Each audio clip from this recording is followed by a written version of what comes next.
Welcome to the Life of KG, your ultimate destination for all things motivation and business insights. Join me, Katie Godfrey, serial entrepreneur and the brains behind the KG brand. Along the way, we'll welcome inspiring guests and share invaluable business tips to fuel your growth journey. Don't miss out. Hit that subscribe button and leave us a review. With that said, let's dive into the world of success together.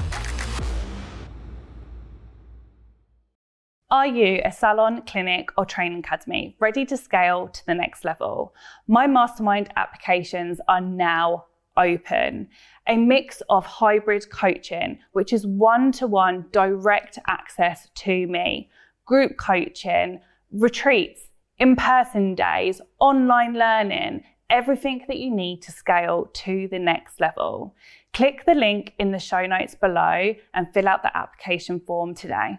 Hey everyone, welcome back to A Life of KG. Today on the show, I have my very good friend, Kayleigh. Hello. Hi. Kayleigh is a sales and mindset coach, which I can't wait to get into a little bit more in this episode.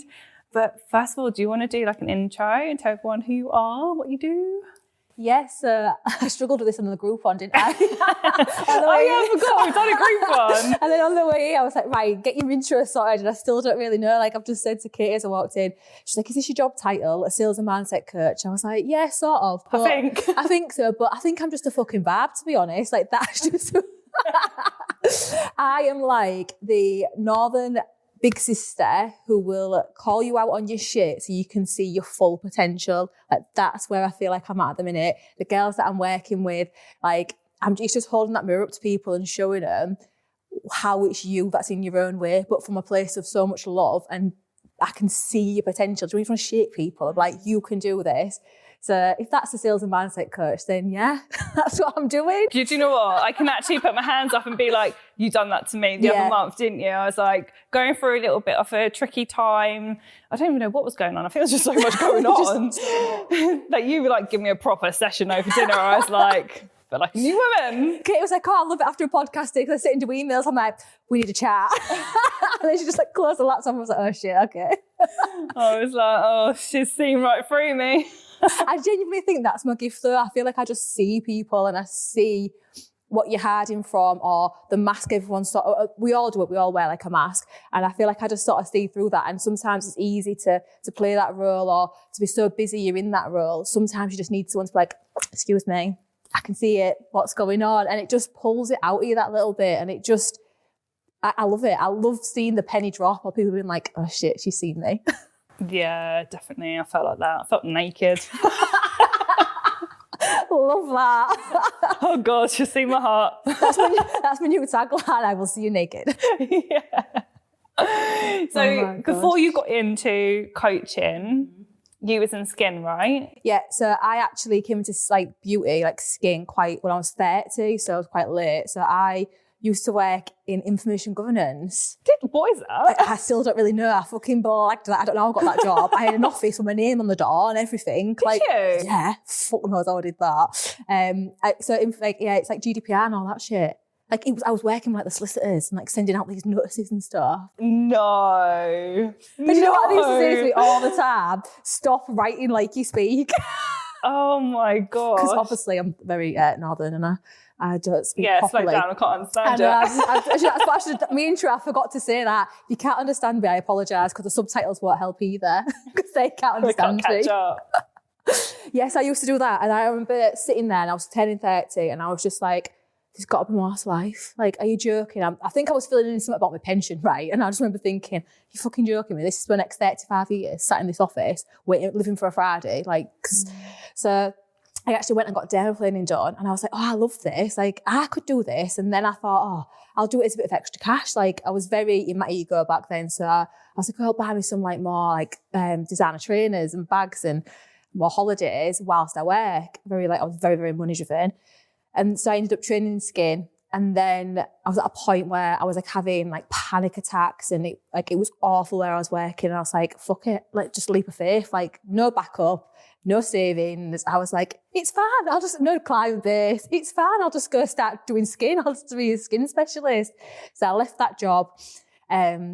went all in. And then I think it was like 6 weeks later, COVID happened. Oh my God. Yeah, so my business was like, I remember, and this is one thing I will never, ever, ever do, because I've done this past few years and every year's been a bit of a shit show. I am never going to say this is my year, because I remember writing this big essay, like, this is my year, I'm going all in after my dreams, like, rah, rah, rah. And then I was like, what's the worst that can happen? Like, what's the worst? The world shut down for 2 years. I couldn't work. I remember that first tax return, my first tax year, I actually worked 4 months. Oh my God. Like, so how the fuck I survived was but I learned so much during COVID, and it put me as quite an authority within skin, because of I had no money, like no backup, and obviously I couldn't work, so I started doing the home facials, and I was the first person to do it, and because of that, like, I couldn't post a video of me doing the treatment, like doing the home facial to sell them, without, like, with a filter on or with makeup on, obviously. So I had to very quickly learn social media, learn how to sell, get some confidence, because it was that, or I couldn't pay my mortgage. Like, because my business was 6 weeks old, I got no help from the government. I got nothing. I got dole. Like, it was like, I think 80 quid every 2 weeks or something like that. That's all I was allowed. And I could live on my own. So yeah, it was a good incentive to get brave on your socials. And then, like, I upped my knowledge, but it grew my account very quickly. I mean, I ain't got a big following now, but, like, my followers have been obsessed from the start. And that's how then I became a trainer quite quickly, because I was quite authoritative. Like, I realised I was getting people who'd been in the industry 10 years asking me questions. So I was like, I need to be a trainer. Like, again, I was quite money orientated. So I was like, I need to be a trainer. Like, start getting some money in. And I knew my shit, and I knew I was good. So then I built my academy, and I was just a steam trainer, and I loved it. I did love working with the girls, because I know how nervous I was coming into the industry, and it was just being able to help them and guide them. And, like, it changed my life, training in skin. Like, I wouldn't have the mindset I have now if I hadn't left that job to start working for myself, to then start working on myself, to then to get to where I am. So I loved training. And then whilst I was building this, like, academy and stuff, like, the last 4 years, I've just been, like everyone, just through so much shit. Like, it was just every time there was just something else to knock you down. And I built this mindset, and I've just grown and healed so much. And it's just who I am now. I can't believe who I was just 4 years ago. And I just want that for everyone. I want everyone to, like, I was, like, panic attacks. Like, I was anxious all the time, always caring what everybody else thought of me. I wouldn't have even looked in the mirror. I hated myself that much. Like, then I had, like, no money. It was just one thing after another. And then, like, last year, my mum had cancer, and it was just, like, one thing after another. And through all that, I built this mindset and this outlook. And I came home to me. I don't need anything outside of me. And it's so hard to explain, like, how free and how light. I feel like I can take a full breath in. I'm 36 this year, and I feel like for 35 years I couldn't take a full breath, because I was that anxious, and I was that stressed, and I was that in my head, and everything else was bothering me that much. So now I just want that for every other woman. Like, I just want them to see the potential and just to be fucking happy, and not to fall into that trap of ego. Like, I did completely, like, I fell into the trap of 10k months will solve my life, it'll fix everything. Then I got to 10k months, and I was like, nothing's changed. Like, what the fuck? Like, that was going to solve everything. Yeah, it's funny you say that, because I've just read a book, or listened to it actually on audio, about, I think it's Barista to Billionaire. Have you heard of it? Oh, no. One of my friends told me about it, and I'd done a 6-hour trip to Cornwall the other day, and then 6 hours back. So I listened to the whole audio, and it was really interesting, because it was all about getting to that next level, and then actually there's still issues when you get to that level, or what's now. And like, say you hit them 10k months, you'll go on to hit other monetary goals that we've got, and actually every time we hit them, we're like, okay, I've hit them, what's next? It don't give us that feeling we think it's going to give us, or it don't fix what we think it's going to fix. Yeah. Like, that exact thing happened to me. I remember when I literally didn't have a penny, and it was like the last £17 of my overdraft I spent on a masterclass so I could get a free half an hour one-to-one with this coach. And I was saying to her, I'm going to come to your retreat. And she was like, oh, pay the deposit, pay it. I was like, I ain't got a bean. Like, I've literally spent the last £17. I was like, I'm coming on your retreat. And she was like, yeah, all right then. And I knew she didn't believe me. And then I ended up booking it. And I kept saying to myself, when I get there, I'm going to sit on that couch and say, I've hit my first 10k month. So I did. Within 5 months, I got to my first 10k month. I remember sitting there and I was buzzing with myself and I was like, oh my God, this is my story. You know, I had nothing.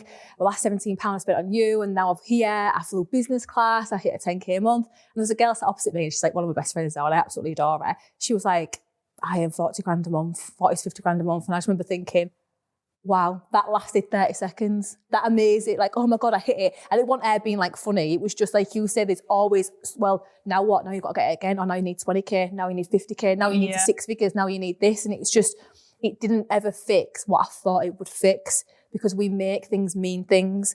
I made the 10K a month mean I'm successful now. I'm good enough now. I'm worthy now. Whereas it actually just meant I got 10 grand.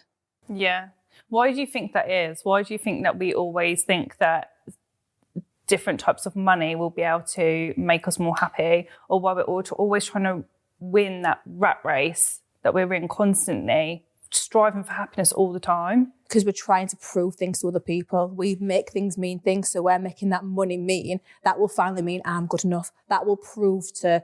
It depends on... I knew I was going to hit the microphone, Lord. It'll do too talky. It depends. Everyone's got the different stories. So for me, it was always to prove that I was good enough and I was lovable and I was worthy. Or because, like I say, I'm in my 30s, I'm single, I don't have kids. It was to prove to me, to the world, that, well, I'm successful. I've got money. I don't have a family. I've got money instead. It's like the stories we tell ourselves. So it's always to prove something to somebody. So it's being picked on as a kid. I'll prove to them that I'm good enough now because I'm successful. Your mum and dad didn't love you the way you want to. I'll prove that I'm lovable by getting this money, because everyone's obsessed with money and everyone thinks money brings you all these things and the people who've got money are happy. It's the stories that we tell. So we all associate that with it. And when you get it, you're like, oh shit, it's because it's not enough then. So that's why it has to be the 20K. Oh shit, it's not the 20K that'll make me happy. It's the 40K that'll make me happy. Oh fuck. No, it's the 100K. And that's where it is. And again, sometimes it's easier to keep running for that money and that carrot that'll make me happy, instead of stopping and being like, why am I happy? What am I running from? What is it in me that I'm not giving me? And it's always something outside of us. It's that validation. And that's the thing now. I've never not had money goals. I've always had money goals in business. Like I was just quickly saying before we started this, I've got nothing this year. I am full of like, let's just see. Show me how good it can get. Yeah. I talk to my girls a lot about this, about picking your goals based from your soul and not your ego. So it's nothing wrong with wanting money. There is nothing wrong with wanting a nice car or having loads of money. Like, why not? Let's fucking be bougie. It's when we make it mean something. So when I had nothing, I had to sell my car. And I remember being like, right, that's it. I'm selling this, but I'm going to change it. I'm going to prove to everyone, again, to people I don't even fucking like, I'm going to prove that I'm successful and I'm going to go buy a Porsche. That's what I'm going to do. I'm going to buy a Porsche. That's the next car I'm going to buy because I'm going to prove it and it's going to make me look successful and mean I'm worthy. Yeah. Whereas now, I still want a Porsche because I think it's a fit car, but not because it means anything. Like, me now without a Porsche, what I say, what I do, who the fuck I am, is so powerful, and I know the impact I can make. I will make the same impact if I have a Porsche or if I don't have a Porsche. Whereas before, I wouldn't matter unless I had the Porsche. Yeah. So it's, where do your goals come from? Do you want 10K a month because everyone's saying they've got that online and you want to sit at the big girls table, or you want to be seen as one of them? Or do you want 10 grand a month because it just be fucking fun? Yeah. It's that type of thing. So it's always, what are we making it mean? Yeah, definitely. I always found as well, like, especially since coming from Bali, because when I went there, I'd done a real like soul searching thing. And actually, like, I just wanted to know, like, what makes me happy? Like, and a lot of that was just having some quality time with my family, doing the real basic things. And actually remembered that back in COVID, like the basic things of going out for a walk and just spending time with one another. And since then, since Bali, it's been actually, I'm not into so much of materialistic things anymore that I thought I really was. Or I like to buy the things to have the nice things, but that's it. Yeah, it's because I not like now them. Yeah. because I want them because I like them, not now to show off to anyone else. Not now to put on Instagram to prove, because it's like we're always trying to prove to other people like we're happy, we're successful. And I do think social media has a big thing to play for that. But people just assume because someone's got money, they're happy, because most people are stressed because they don't have enough money.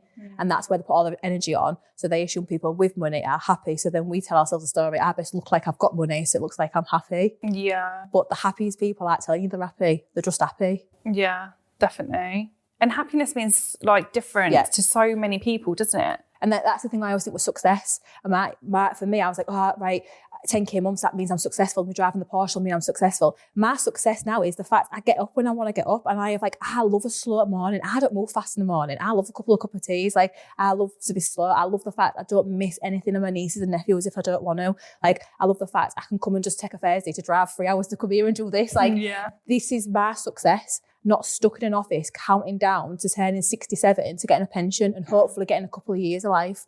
Like, one of the biggest lessons last year when my mum was poorly, like, obviously I was going with her to, and again, that being able to go to my mum's chemo appointments. If I had a full-time job, there's nowhere to cut up 3 days a week off to go and do it.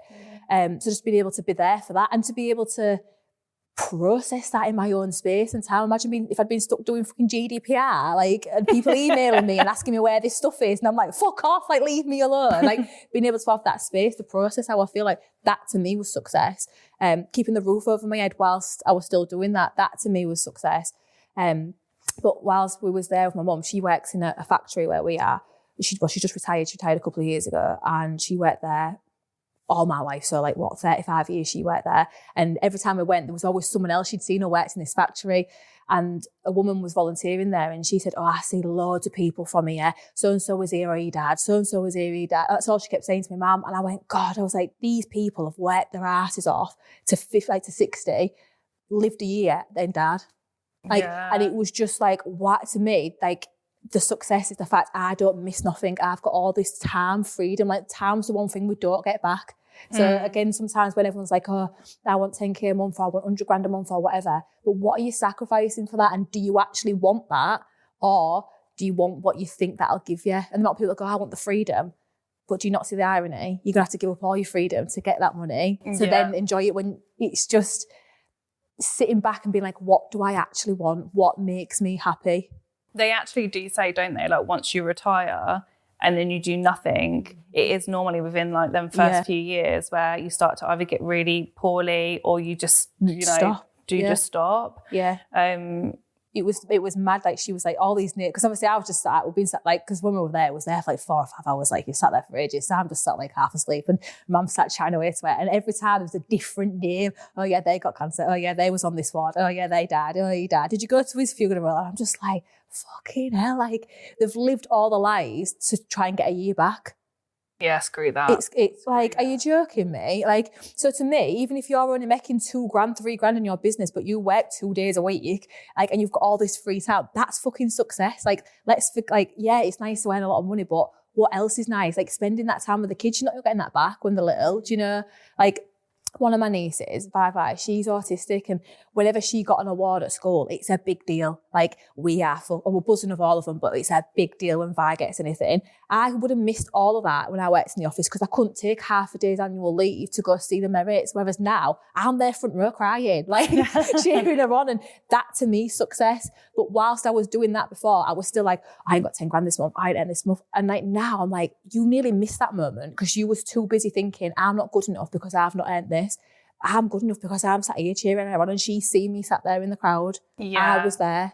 Yeah. Freedom's like the ultimate thing for me. Yeah. Like, the ultimate thing. I love the fact that everything is flexible within business. I can do the school runs. I can do, the half terms. Yeah. It's half term. What's it, next week or the week after? It's break off Valentine's. And like, that's fine. Off with the kids. Like 6-week holidays, like being able to go and do stuff with them. Like, I couldn't have ever done that. Like, my nieces and nephews, like, they're like my heart and soul. Like, but I couldn't have ever taken. I only got 20 days leave, so to take a day off, even just 1 day a week for 6 holidays, so I have days out. I couldn't do it. Yeah. Whereas now I'm there all the fucking time. I struggle with that with Luke as a partner in like an employed role, and I'm like, you've only got 20 days. Yeah, what do you mean? Like, how do you spend that? Like, and you like at the beginning of the year, I always see the TikToks or the memes. It's like, oh, if you plan it this way around the bank holidays, you'll get this amount of leave. I'm like, wow, imagine it. Like, I get that amount of leave a month. Like, when I had my training academy, I worked 1 day a week. Yeah. About 2 days maybe. Like, oh my God. How fucking bougie is that?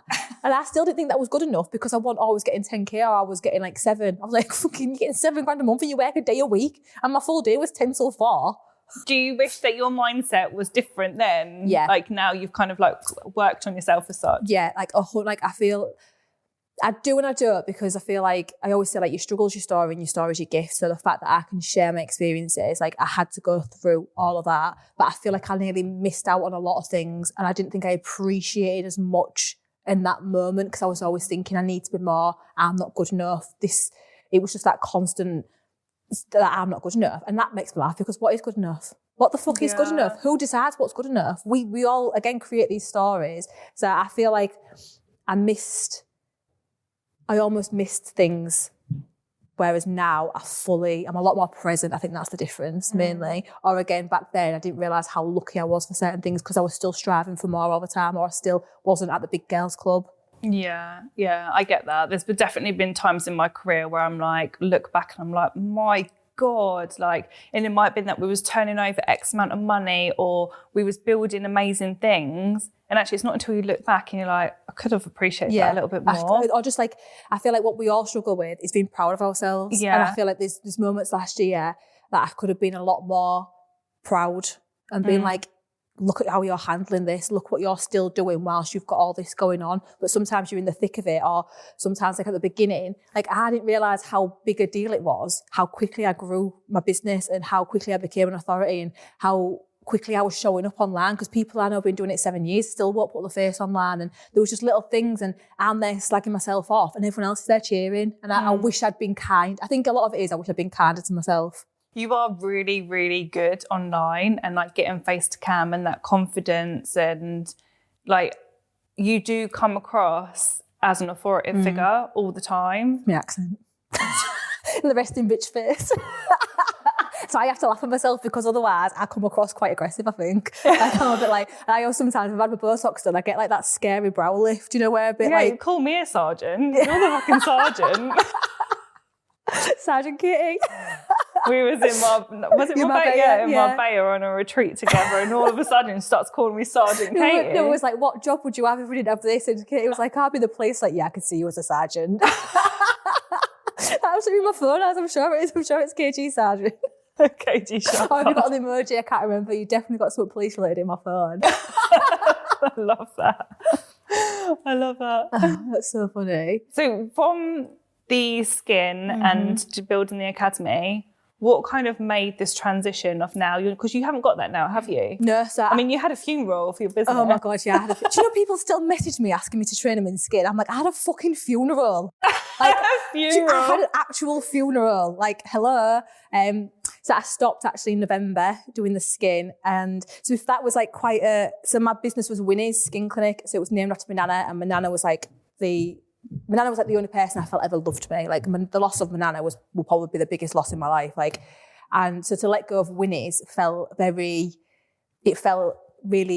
big, because it was like almost like finally letting like the last bit of air, which it won't, because she's always with me and all that. But it felt a lot. So that's why I had to do a funeral, because it needed.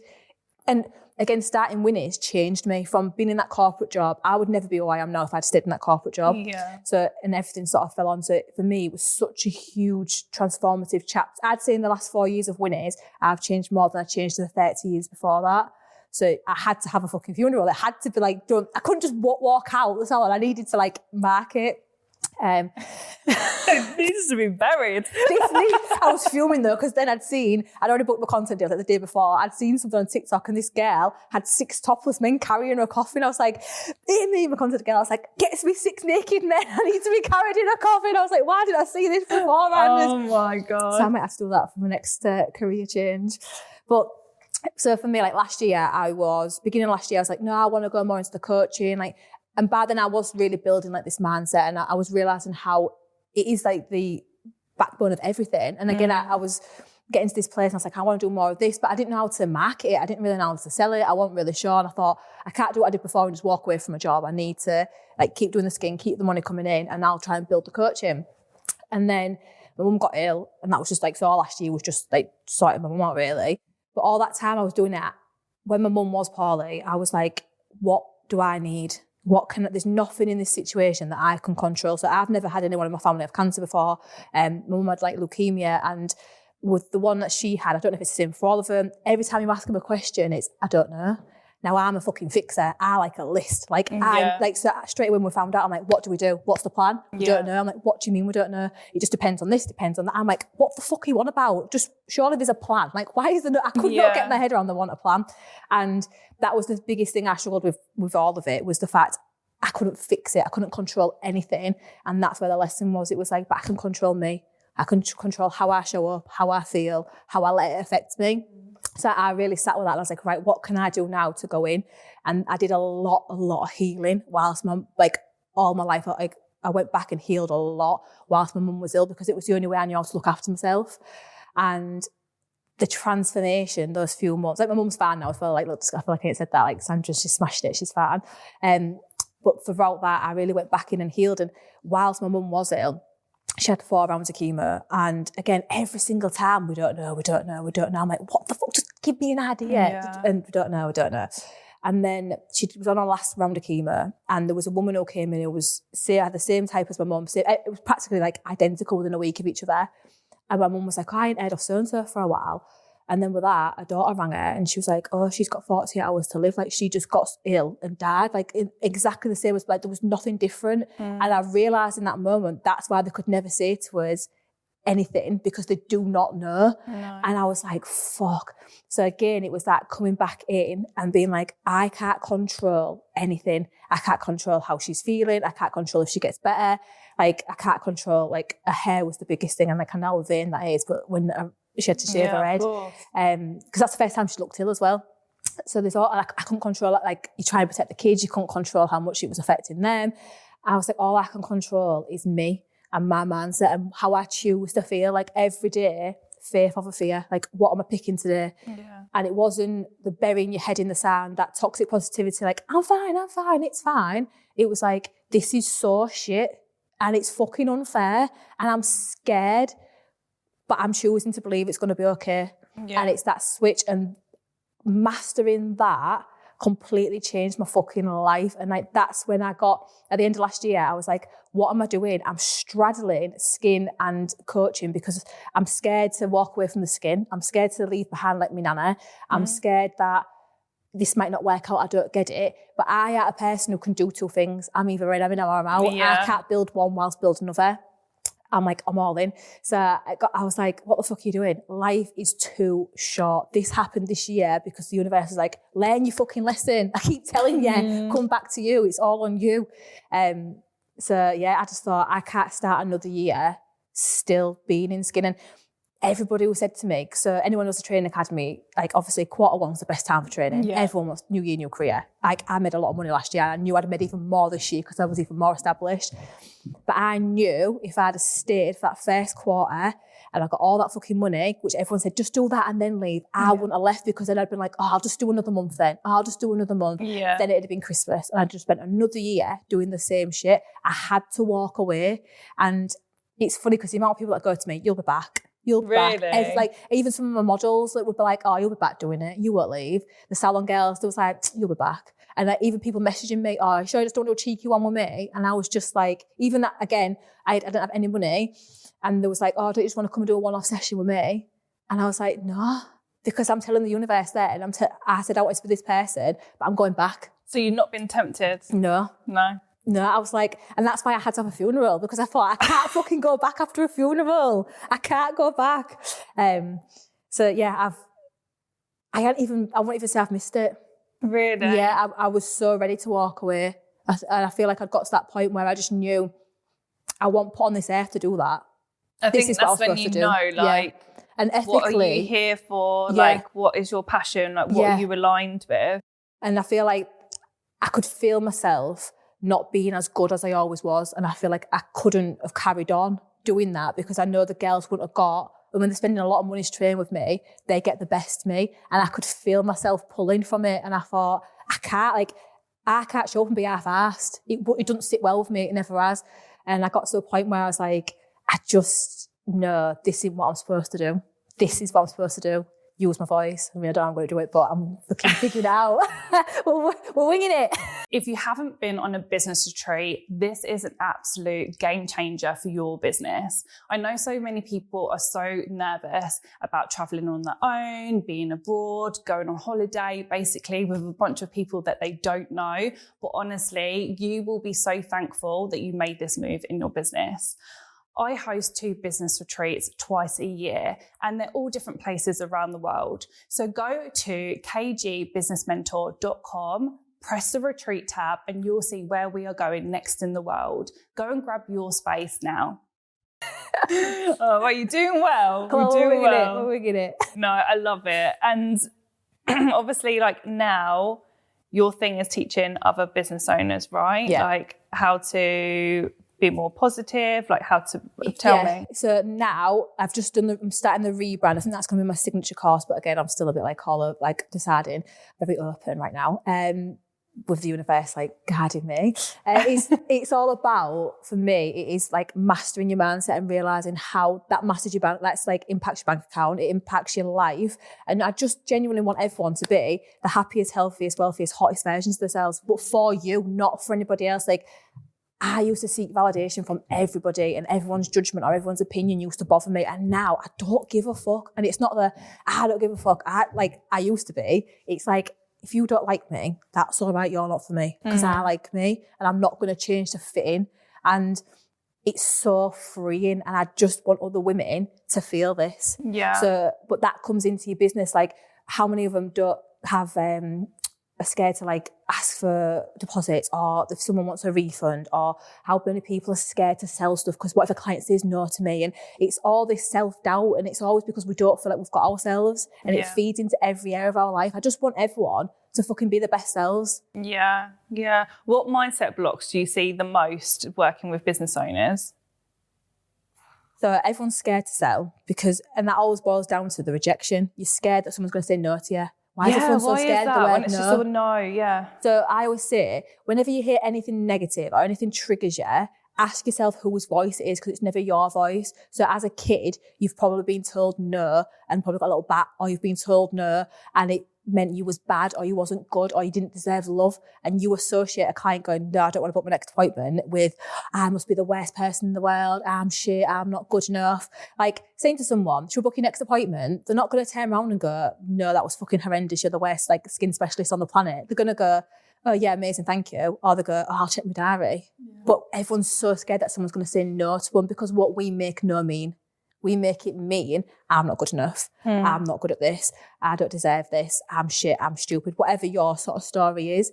So that's where the fear comes from. We're so scared to sell, or again, we don't feel like what we're selling is worth what we're selling, because we don't think we're worth what we're selling. They don't believe in the product or the treatment and the price of it. There's so many different, there's always a story there. Whenever you feel triggered with selling, just keep asking yourself, why? Why does that matter if someone says no? Why does it matter if someone doesn't want it? Or we put the ownership on ourselves that if I give them a treatment and they don't love it, that's my fault. It's like, and I think, especially with coaches, I did this at the beginning. If clients didn't get results, I would feel I'm the worst coach in the world, I'm shit. It's like, no, they didn't fucking do what you told them to do. Yeah. So how are they going to get results? But we often own that as well. So it's that, like, we take all the ownership of that. There's so many different layers. It's everyone will fit into sort of a different category. And often as well, as women, we get missold to, like, by the sleazy car salesman. So we don't want to be seen as that. And it's like, we don't want to be seen, or as like is it in your DMs all the time? I've got a great opportunity. Like, you'd be amazing to work with me. We don't want to be seen as that. And it's almost like we're embarrassed to be seen trying sometimes, because who the fuck's she to try? Who does she think she is? Yeah. That's often in people's heads as well. But we have to sell, like, when we're in business, don't we? But like, we have to do it. Want to buy from us. Like, look at them spending all that money on TikTokers that are selling shit. Whereas, or like I used to always say with the skin stuff, people would come in and ask me, they'd be like, what do you use? That's where you sell. It doesn't have to be, you're pinning them down and going, you need this, you use that, buy this, give me your money. You're not leaving until you've bought it. Yeah. They're literally going to you, help me. Okay, this is how I'll help you. And if you're using brands that you don't like, that's why you're not selling them. Like, I only ever use brands and offer treatments that I really like loved, because then it's not, I didn't feel like I was selling. It was authentic, because it was like, this is what you should be using. This is what I do use. The same now with my coaching and my programs. I don't teach or offer anything that I don't live, breathe and embody. I know this shit works. So I ain't scared to sell it because I fucking back that and I back me. Yeah. And I know if I now don't take on the ownership of if someone does it. And I'm because I am very blunt and my girls know I'm like, it won't work if you don't work. So it's just changing that shift, but it's figuring out what's triggering you with it. Why you're so scared to sell. Yeah, it's so true. Like, you've got to believe in what you do. Yeah. It's even like in the salon when I'd bring a retail product in, like it would fly out the door every single time we would bring in something new because people knew that I loved it. Or they'd be like, Kate wouldn't bring in something if it didn't work. Or so then they'd start believing in me more and more and more. But because I loved it, it was such an easy sale. And that's what it is. Like, it's so much easier to sell it because it's like you're recommending it to your friends. It's not like right, you need, and I was always really authentic. Like, I know the anatomy and physiology. I've never used that word of a client because they don't understand what I'm saying. I'm like, oh, this will get the shit off your face. They love that explanation. Oh, it's a manual exfoliation. It's going to take away this gram. And I like fell asleep. Like, they want to know. I'm like, your makeup will go on class. Like, that's what they want. So when they ask me about products, I'm like, oh my God, this will do this. Like, don't feel like you have to be somebody else or sell things. Like, I never sold. I just told people, like, they asked my opinion, that's my opinion, that's how I sold. It was always authentic. Yeah, definitely. What tips would you give then to business owners to just help them generally with their mindset? Like, is there any morning, I know you're woo-woo, morning rituals, nighttime rituals, like, come on, give me all the woo. So I am very woo-woo. And you know what? I've got even, like, not where. So when I first started doing, like, the self-development stuff, so it was the manifestation stuff. So it was, everyone reads The Secret. Like, I don't even like The Secret. It's wrote horrendously, but, like, that's where I started. So I was very much like the universe, my higher self. I really resonated with those words. But now I really like the word God. I'm really like, yeah, when I talk about things, I say, like, God. And as growing up as a kid, it was like a Bible bash. Like, you couldn't see, like, you know. Yeah. But for me, it's not like Christian God. It's like a higher, God. Like, I just like the word. I feel like it feels really powerful. So it does evolve as you go. So it's whatever resonates with you. Because at one point, I was so pissed off with the universe. I was like, you can get fucked. You just keep fucking me over. I liked the idea of my higher self coming back and, like, showing me and guarding me. So it's whatever word resonates and again, when you talk about manifesting, it's the same as goal setting. It's all the sort of same thing. Yeah. Because I did, like, my positive psychology, so I am, like, a positive psychology coach as well. So that's, like, the signs of happiness. It's manifestation. They're all, I keep hitting the mic, they're all exactly the same. It's just what words resonate. Yeah. So I like the woo. For me, I like the woo, but I can do it in, like, the science way as well. But best thing you can ever do in a morning, and you won't like this, don't go on your phone for the first half hour. I don't. Don't you? No. I remember in Marbella, you'll be sat there at 6 a.m. on your phone with your earphones in and be like, why is she awake? We didn't go to sleep till 1. On a normal day today, when I'm not in Marbs, I'm not in the naughty corner. When I'm not in the naughty corner, yeah, exactly. That was our group. God, take us back. Can you believe we hadn't even known each other a year? It was June when we met. How mental is that? That is mental. This is the power of retreats. I know. Game changing. We had such a good time, didn't we? It was literally, so me and Katie had never ever met or even spoken, I don't think. And literally, we met that day and that was it with best friends. Like, us four was like, right, we're all sisters now. That was it. Like, basically, sisters. That's it, like, for life, bonded. It was so weird that this time last year I didn't know you.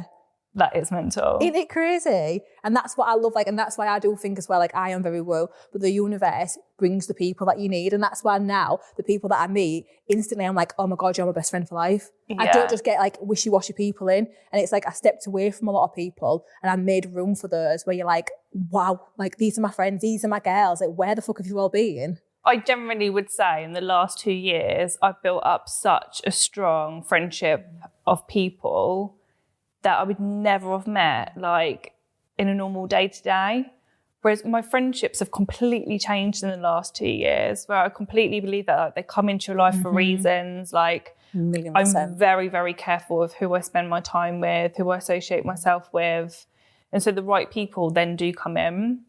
I'm huge on that now. You do. I think you have to trust that at first, because especially when you start working on yourself, like, I went through quite a lonely period because, like, I outgrew the people I was around, but I'd not found my new tribe yet. Yeah. And it's like almost that little test, like, well, do you go back to them? And it wasn't that I fell out with anybody. I just literally outgrew them.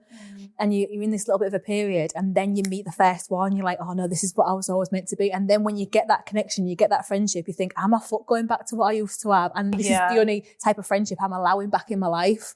And then more and more come in. And it's just, so it's like magic. And when you get it, you're like, oh, I get it now. I get why I had to have that little period, or I had to let those ones go to make room. Yeah. And I think people think it's like a real big deal. Like, oh, I've been friends with them for 20 years. So you don't have to stay friends with people. Some people are just a few chapters. Like, and it's not about saying, I hate them now. It's just, you're just not in my life anymore. You can just naturally grow away from people. Yeah. Some people, it is a conversation and you walk away. But for others, it's just night out, going out and getting wrecked every weekend. That's not what I want. Yeah, definitely. So going back to the phone, do you want to know something? Go on. I wake up and I don't check my phone other than the alarm wakes me up. That's it. I'll still have it on, no notifications, and I don't actually check it until after I get back from the school run. Love this. So this is like a good hour and a half, 2 hours before I even check my phone. Obsessed with this. Aren't you surprised? I am like a bit like lost for words. I know. I'm so proud of you for this. It's a game changer though, because I didn't used to be like that. So it used to literally be, wake up, let's have a quick scroll, or let's check messages and see what problems I need to put out today. And then straight away, I'm on a bad note. Yeah. So straight away as well with that, let's see what problems I've got. You straight away, there's going to be problems in your DMs because you've woke up straight away and you've attracted that. And so if you wake up in the morning, and I used to do this, like doom scroll, first thing you do, pick your phone up. If you already don't feel good about yourself, if your mindset's not already great and you're scrolling, guess what you see? Everyone else's life, and you're sat comparing yourself. She's busier than me. She's prettier than me. She's got more money than me. They're happier than I am. And then your day starts off shit because you're already in this lack mindset. And then that's when your clients message to cancel, or that's when someone else messages to fuck about, or that's when someone else, and you just attract it all. Whereas if you give yourself half an hour or a couple of hours in the morning to get yourself ready, get your head right, that's when you go on your phone and it's like, oh, can I just book in and pay for this? Oh, can I just have this? Oh, can I just have that? And it's like, you start your day on your terms instead of starting your day on someone else's terms. Like, my phone's on Do Not Disturb. I fucking love it. Like, that's one of the biggest flexes I did last year, was putting my phone on Do Not Disturb all the time. Really? All the time? Mine's got no notifications. Yeah. And I love that.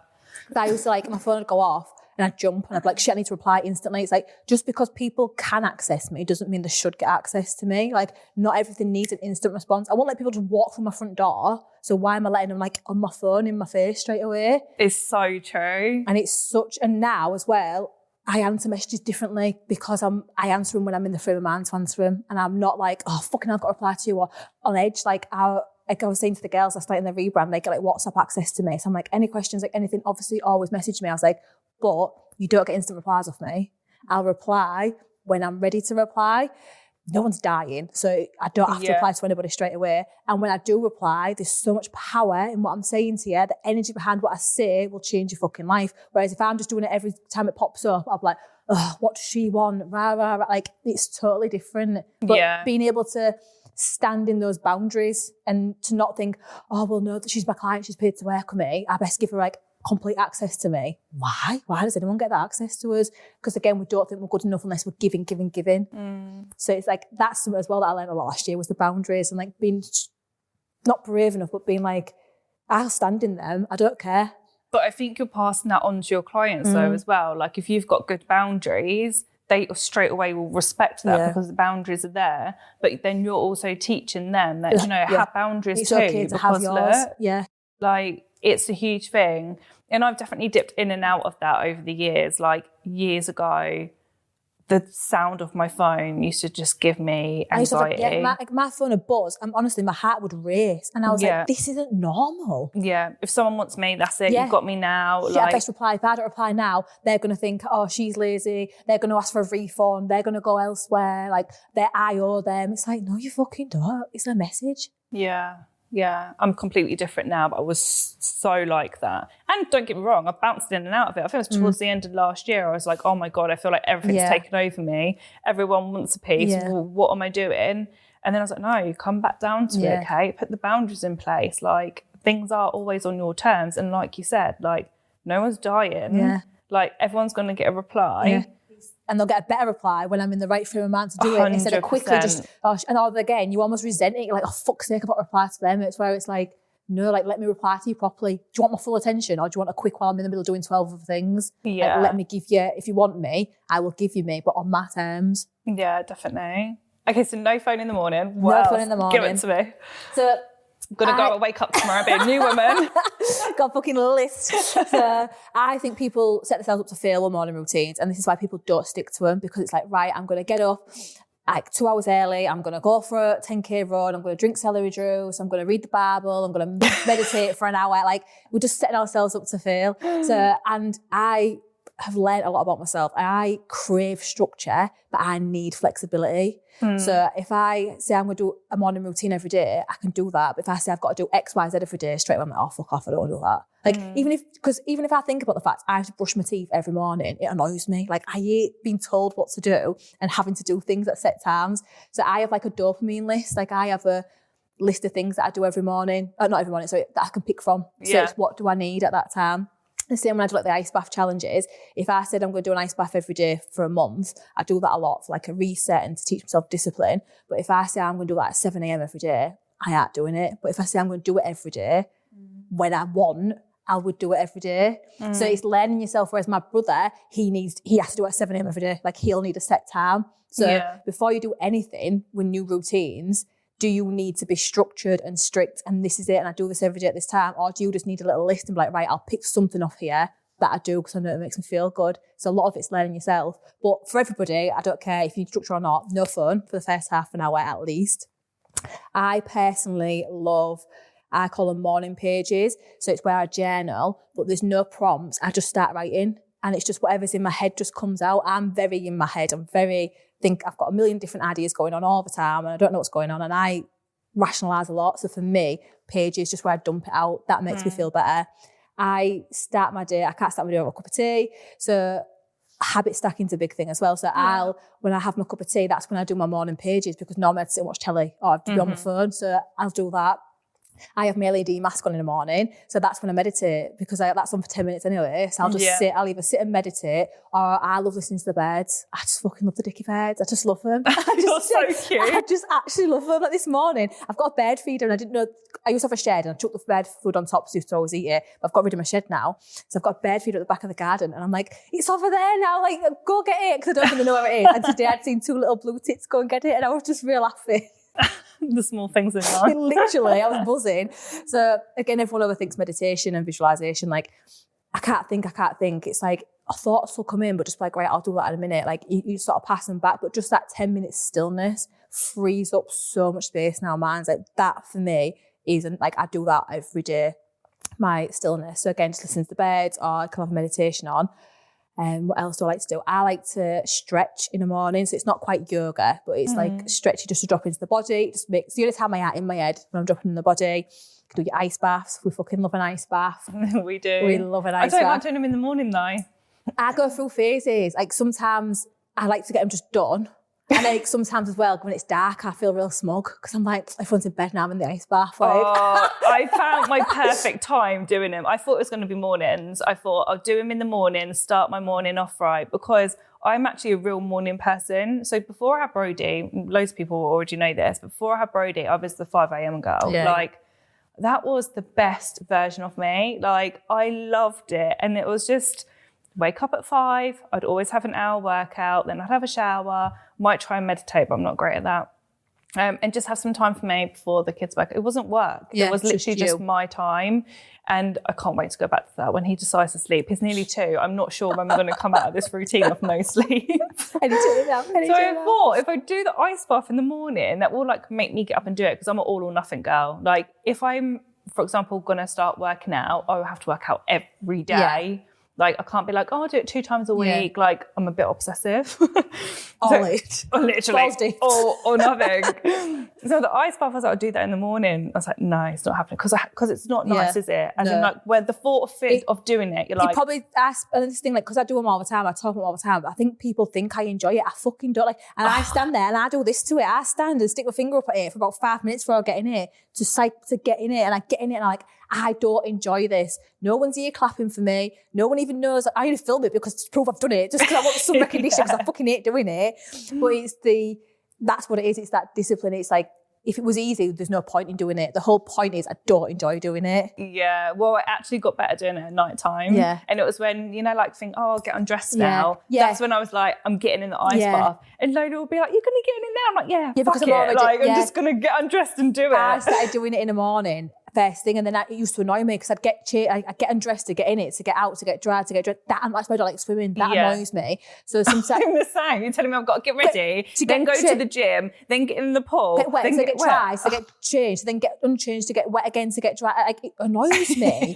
It's too much faff. So what I used to start my morning one, in the end, I'd do it where once I was about to get ready, so I'd literally just like take my pajamas off and get in, like just off whatever I had on, and then I'd do it then, or like I said, before bed, because I couldn't be asked with us getting changed.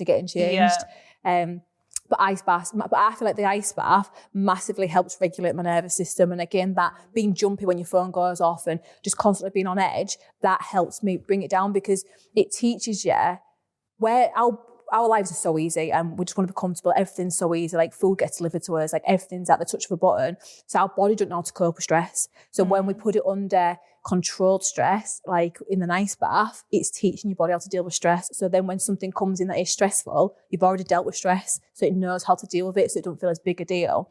And I feel like that's why it was such a big game changer for me. Yeah. Like, everyone else says about all the other benefits from it, I don't really think I got any of them. That is what I noticed the most, how calm I am. Like, I feel like it just brings me back down. So again, I don't fucking enjoy doing it, but the version of me when she does them is totally different. And again, I can feel it when I am doing them. So everyone go and buy an ice bath. So Lumi, can you just fucking give me an affiliate link, please? Because I don't know how many of your ice baths I've sold. They won't. Like, hello. Like, I've sold so many of your ice baths. Affiliate link pending. Yeah, the best be. Or like these things like you can do EFT tapping. That's really powerful. I just get a YouTube. There's a guy called Brad Yates who I really like. Or you can do, what else? Or breath work. So there's so many different things you can do. But it's all about just finding 10 minutes to come back to you, to stop being in your head, whatever makes you feel good. Sometimes I will literally, while my cup of tea's brewing, just dance around my living room to some like really cheesy music because it just makes me feel better. So in the morning, it's just what makes you feel good. Some mornings, I will get on my phone and do some work because I'm really creative, but I'm not replying to DMs. I'll be writing something that I know will be really powerful. It's actual work. Yeah, as opposed to like answering other people. So it's getting to know yourself. But I think the biggest thing for everybody, especially women with businesses and when you've got families and you're trying to do everything and be everything to everyone, 10 minutes quiet on your own. Yeah. That'll just completely, you don't realise how much is in our head and how much that 10 minutes calms you. Yeah. And you don't need like a whole hour if you can't take an extra hour. Or the thing I hit all the time is that the kids are up earlier than I am. Like, people really struggle just to have some time for them in the morning. So I get a lot of like I love this, right? So like they're like, oh, the kids are, I'm like, my sister-in-law's got 6 kids, so don't come to me for kids. Like, I love that I've got Laura, because obviously I don't have kids, so I can't say, but she always gets up 15 minutes for the kids. She's like, just so I can put the eating on and have a cup of tea in peace, because otherwise all I get all day is mum, mum, mum, mum, mum. Now, if you can't, because the kids get up earlier or whatever, once you've dropped them off at school, then you've got 10 minutes. Before you get to your clinic, 15 minutes is your time. Yeah. Nobody hasn't got 10 minutes in a day. To be fair, you saying that, I drop the kids, just gone 8:30. I never start client calls or anything until 10 o'clock. Yeah. So I'll have like that time. 10's like perfect. Yeah, I like sleep it. I feel like it's just like, I'd have to start at 9. When I do events, anything, it's always 10 o'clock start. Same. But that time will be, grab myself a cup of tea, or maybe I'll go for breakfast or catch up on something that I haven't had time to catch up on, but whatever I want to do within that time, rather than, okay, what has work brought me that now I have to do? Yeah, and that's like, there's always, you need to, and I think a lot of it's the guilt. I should be doing, like, everyone should love themselves, especially women. I should be doing this, I should be doing that. No, you need to look after you.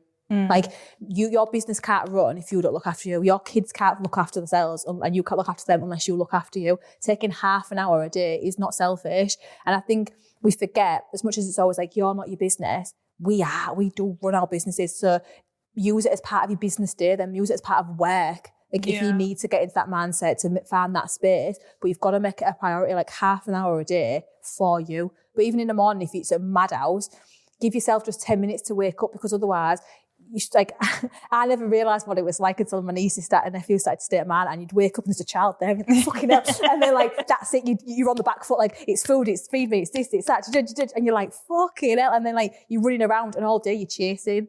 So even just that 5-10 minutes just to wake up yourself and just to be like, right, okay, they're coming in a minute. Like give yourself that so you're not chasing, you're not on the back foot. But 10 minutes of stillness a day will change your life. So the one thing that I did forget to talk about actually, what everyone needs to be doing, especially, and again about the whole morning routine thing, it's just because it sets you up for the day. So, but something I've started doing with my girls is, and I can't remember who I heard this off, split your day into 4. So you've got like, say 6 till 10, 10 till 2, 2 till 6, 6 till 10. And then if your morning goes to shit, you're not like, oh, I'll start again tomorrow. It's like, right, actually, it's like you've got 4 chances of the day to get back on track. That's a really good idea. What a good hack that is. Yeah. And that's, again, I'm very much like, oh, if I'm doing it in the morning, that's my morning routine. Then I miss it. I'm like, oh, well, that's today's gone. It's like, well, no, it don't matter if it's 1 o'clock in the afternoon, do it now. Yeah. So again, if shit happens, it is madhouse in your house, maybe your morning starts at 10. Maybe your morning starts at 2. Like it's about these things. It's not that you have to do them in the morning. They only work in the morning. It's just, it gives you more of a better day. Like it just sets you up. Starts you up, right, don't it? So just any time you can do them, or throughout the day, sometimes I'll then be like, oh, fucking hell, I need to go put my feet in the grass. Like I need to, I'm very well, I love the grass.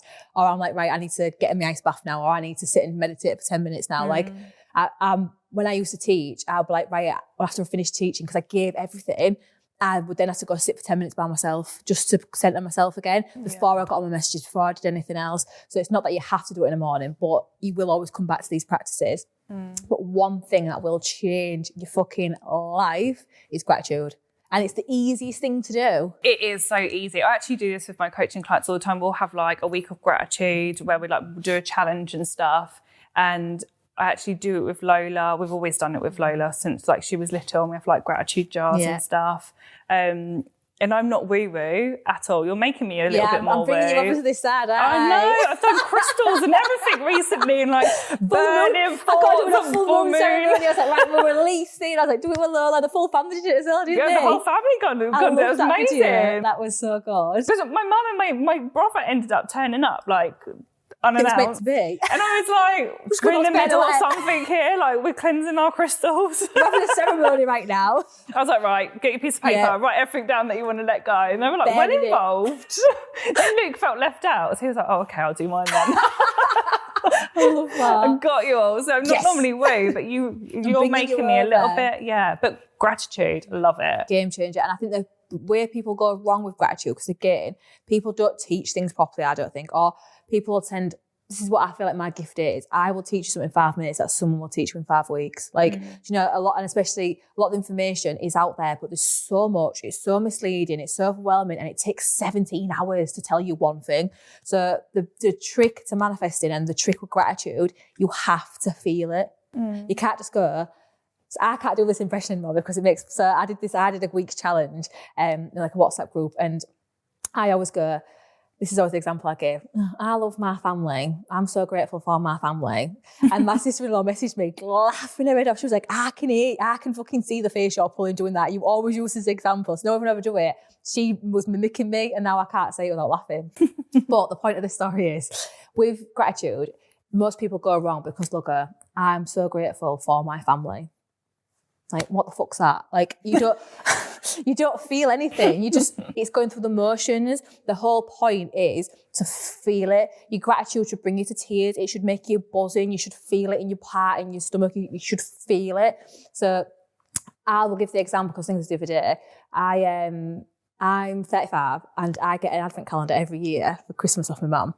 And this year, I dropped my niece off at my sister-in-law's and I was like, Sandra brought you lot calendars. And she was like, no. And I was like, no, I haven't. It's December today, innit? What's going on? Well, that about half an hour later, she knocks on my door. It's like, you fucking cut this close, Sandra. Like, it's the 1st of December, right? It's only ever the £1 Cadbury's ones. It's only the cheap ones. But and I've walked past it 1,000 times in the shop, but no, Sandra bars me it. And I remember opening up this advent calendar, day one. And I remember, I could cry now thinking about it. There was points last year I didn't know if I would ever get another birthday card or phone call or anything off my mum. And I got this advent calendar, and this is what I mean when it's the small things. Like, we take these for granted, because what happens if that was the last year I got one and I completely took that for granted? Like, this is what gratitude should do to you. I'm not upset because I'm like, oh my God, I'm upset because I'm so fucking grateful I've got this £1 chocolate. Like, and that's the things when you said earlier about, do you wish you'd thought this way before? I wish I'd appreciated more. Yeah. I wish I'd have, like, my nana, like, not getting the birthday cards off her, like, that every year hits, and I don't, like, and she didn't even know, she got me, like, it's a running joke, because she was always getting from Card Factory, and she always forgot to take the price off the back, but I was one of the favourites, so I always got the 79p card, and all the others got 39, and, like, I miss that so much, and again, it's those things that we take for granted.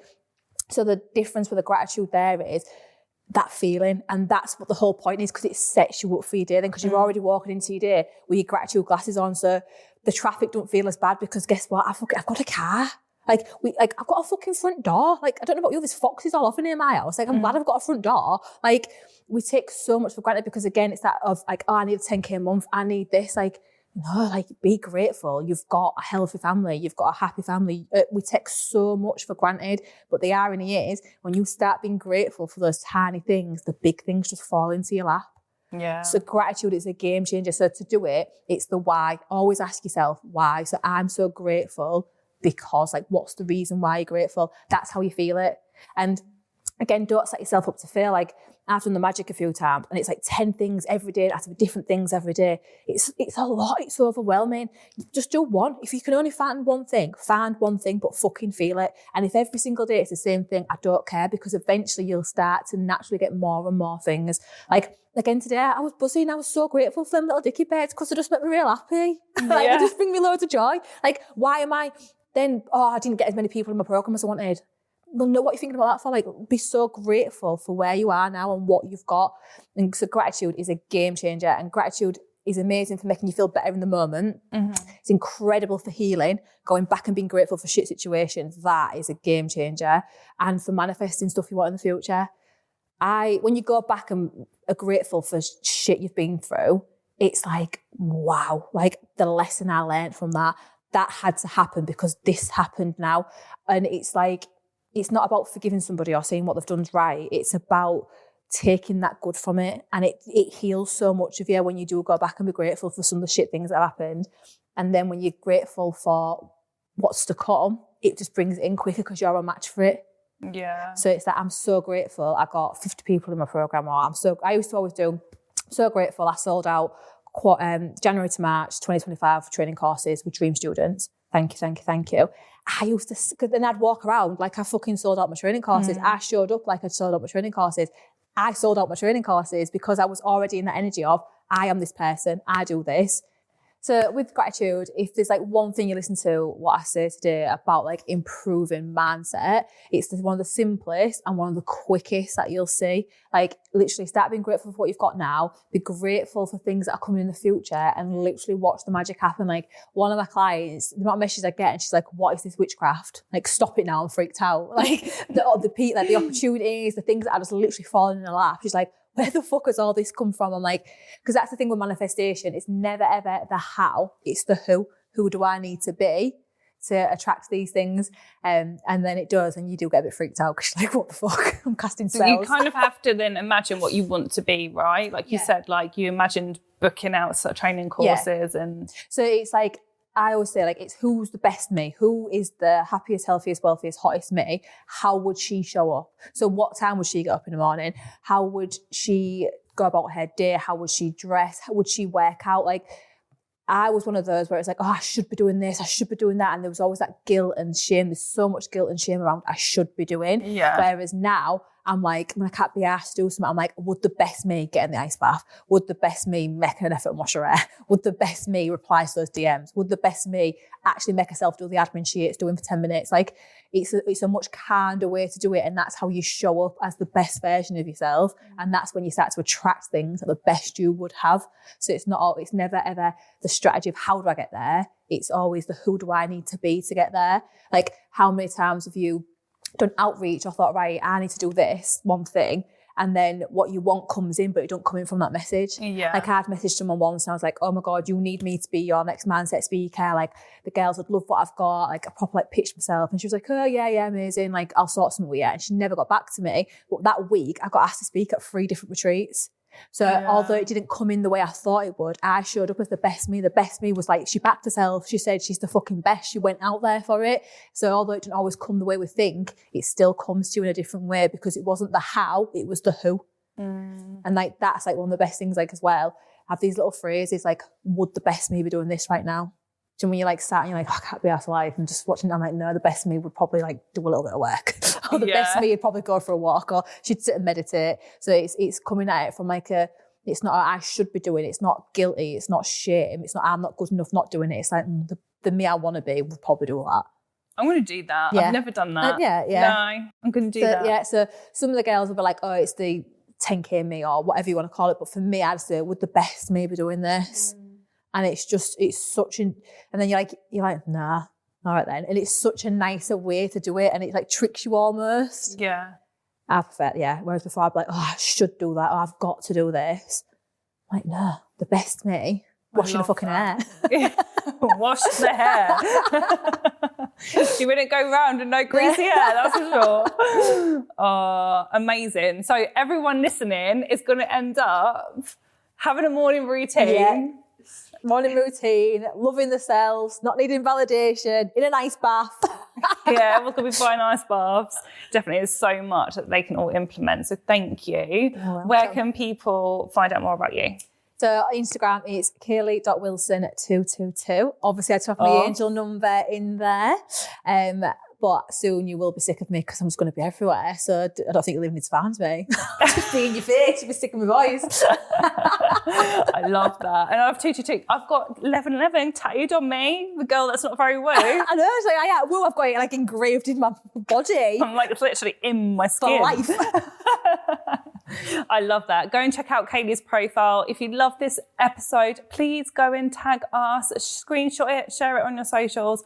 We'd be really, really, really grateful. And if you get an ice bath, tag us and tag Lumi and tell them we want an affiliate link.